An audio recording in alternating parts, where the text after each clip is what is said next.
This distance, this dissolution. Oh, hey, sorry, wrong singer. My mistake, sorry. I'm Midnight Strike 3625, and the time approaches for another classic review. This time of a classic, a more recent classic. It's only about 11 years old or so, and it is Killswitch Engage's second album, Alive or Just Breathing. And the singer is not Howard Jones, as I was just kind of jamming out to earlier with the End of Heartache. It is Jesse Leach, the current vocalist who had just returned in 2012, 10 years after this album was released in 2002. So, how does it stack up to everything that Howard Jones has done after this, subsequently? How does it stack up to their prior release, Killswitch Engage, their first self-titled in the year 2000? Well, let's take a look at it.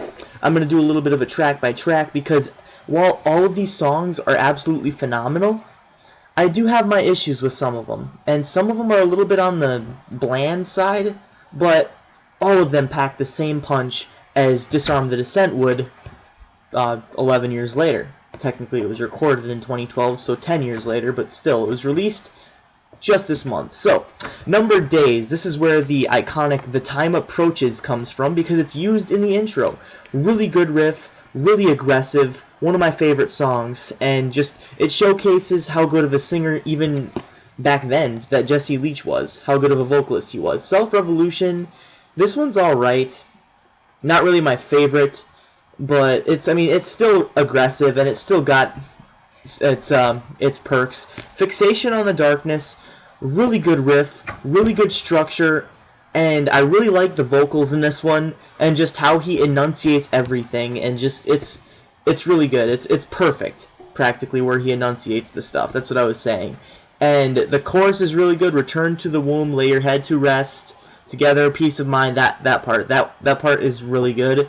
My Last Serenade, this one is the perfect mix of aggression and just peaceful bliss, practically. And usually when bands try to do this, for example, This World Can't Tear Us Apart by Trivium, they kind of failed at that. I personally don't like that song, take it for what it will, take my opinion for what you will, but usually when bands try to mix aggression and fast songs with a ballad, they kind of mess it up and fail. But this song is a perfect example of how it should be done. So, Just Barely Breathing, Life to Lifeless comes first, and then Just Barely Breathing. Life to Lifeless actually has a little bit of a Pantera vibe to it, especially in the beginning.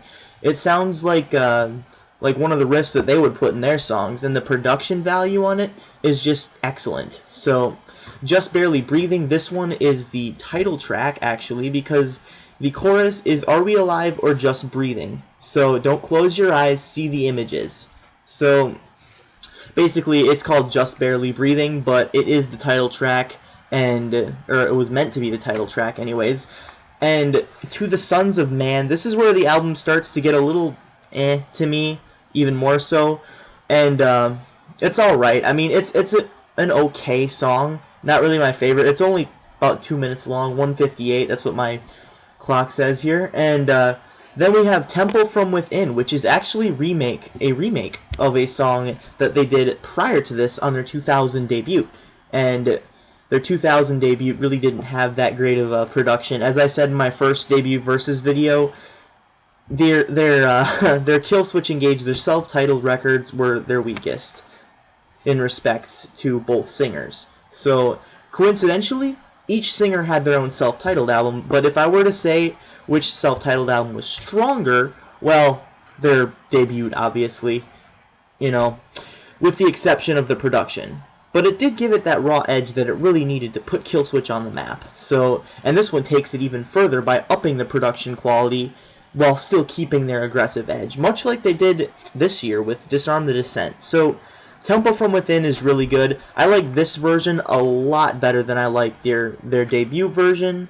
Element of One, a little bit of, if I'm right about this is a little bit of a softer song. And, I don't know, I like the structure of it. Vita Infra is another one that was remade off of their 2000 debut. And I gotta say, I mean, I really gotta hand it to Killswitch Engage on this one. Whenever they re-record something, they just make it that much better. And with the production on this album combined with the aggression that is Vita Infra just in general on their debut, perfect combination. This song is much better than the original. Let's see. Without a Name, this one's pretty good. Rise Inside is another one of my favorites. It's the last song on the standard edition of the album that was released in 2002. My counter says 2001 on here, but I have to change it there. 2002. Okay. But this time I'm going to be actually reviewing the deluxe version that came out in 2005. So we're going to go on In the Unblind, another one that was released on their original self-titled album from 2000. And, you know, I didn't really like the original that much. You know, I confess, I didn't like it that much. But this version, actually, I really like how they upped the production value of it. And you can really hear what you couldn't hear in the earlier version. And just vocals, everything, guitars, drums, everything is just perfect. You get a hint of double bass, it seems like. When the balance is broken, to my knowledge, this is a newer song. I'm not sure, newer back then anyways. But it's still sung by Jesse Leach, as all the songs on here, save one. So, which I will get to in a little bit. The next 3 are demos of Numbered Days, Fixation on the Darkness, which is called Transfiguration on here. No idea why. And then the Just Barely Breathing, of course. So all the demos spot on, and like I said, you know, you can't usually tell with Adam D producing, Adam Dutkiewicz, whatever his name is, but you usually can't tell when he's producing if it's a demo or a legit recording for a final take, because he's just that good. These you can kind of tell, but on later releases, you really can't. I mean, No End in Sight sounds like it could have been the final take. Then they just put it through an awesome mix and changed out some of the vocals and guitars and such. So, next one is Fixation on the Darkness, which is weird because there's 3 different versions of Fixation on the Darkness on this album. But this one actually has Howard Jones on vocals, and that really took me by surprise because I listened to it. The chorus is absolutely phenomenal. I mean, they use a little bit too many effects, like vocal effects on the verse, so I don't really like it that much, but when he sings that chorus, oh my god, it suits him so well. I'm surprised they didn't have to change the tuning or like re-record this album in order to make it fit, but you know, I can't even tell which one I like better, the one with Howard or the Fixation on the Darkness with Jesse, the original. So I don't know. For the chorus, though, I can say with confidence that Howard sings the chorus better, in my personal opinion.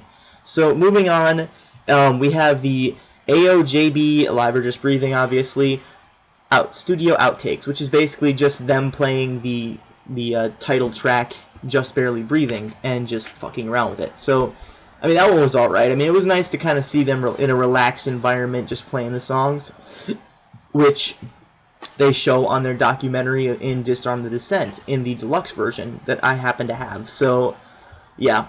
Overall, good album, and this is what really put Killswitch on the map.